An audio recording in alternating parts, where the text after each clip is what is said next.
Семейде аумақ республикалық жедел алдын алу шарасы басталды. Ол жылына бір рет 3 ай бойы жүргізіледі. Осы мерзім ішінде учаскелік инспекторлар өз қарамағындағы ауданды тағы бір аралап, тұрғындармен түсіндіру жұмыстарын жүргізеді.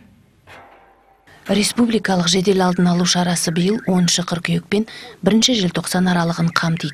Жыл сайынғы шарада инспекторлар 3 ай бойы тұрғындармен тағы бір мәрте қылмыстың алдын алуға бағытталған түсіндіру жұмыстарын жүргізіп, жаңа тұрғындармен танысып, есепте тұрғандарды тексереді. Осы жедел алдын алу шарасының негізгі мақсаты учаскелік полиция қызметкерлерінің өзіне белгіленген аумақты аралап, тұрғындармен танысып, әкімшілік құқық бұзушылықтарды, қылмысты болдырмау алдын алу.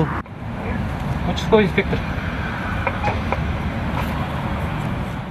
Учаскелік инспектордың жұмысы құқық бұзушылықты анықтап қана қоймай, тұрғындармен бірлесіп, оған тосқауыл болу. Сол себепті де акцияның мақсаты кез келген заң бұзушылықтың алдын алу. Шақырғанда всегда біздің участковый келіп тұрады.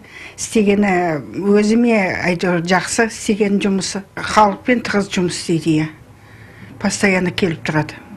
Сондай-ақ полиция қызметкерлері кәмелетке толмаған балалары бар берекесіз отбасылардың үйлерін жиі аралайды. Ондай жанұялар құқық қорғаушылармен бірге мектеп инспекторларының ерекше бақылауында болады. Бұдан бөлек аумақты аралау барысында қоғамдық тәртіпті бұзушылар да кездеседі. Рейд барысында қоғамдық орында ішімдік ішкен азаматтың бірі ұсталды.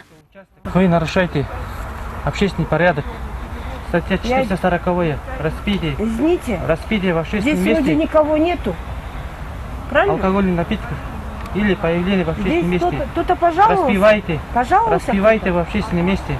Қазірде қала бойынша 127 учаскелік инспектор қызмет етеді. Бір күннің ішінде олар 1300-ге жуық пәтер мен жеке меншік үйлерді аралайды. Сондай-ақ адамдар көп жиналатын орындарда учаскелік инспекторлардың телефон нөмірлері көрсетілген ақпараттық тақтайшалар да бар. Тұрғындардың қауіпсіздігі мен қоғамдағы тәртіпті сақтауда мұндай шаралардың маңызы зор дейді құқық қорғаушылар. Эльмира Жүсімбекқызы, Бақытгүл Қазес, Серік Нұртаза, Семей жаңалықтар қызметі.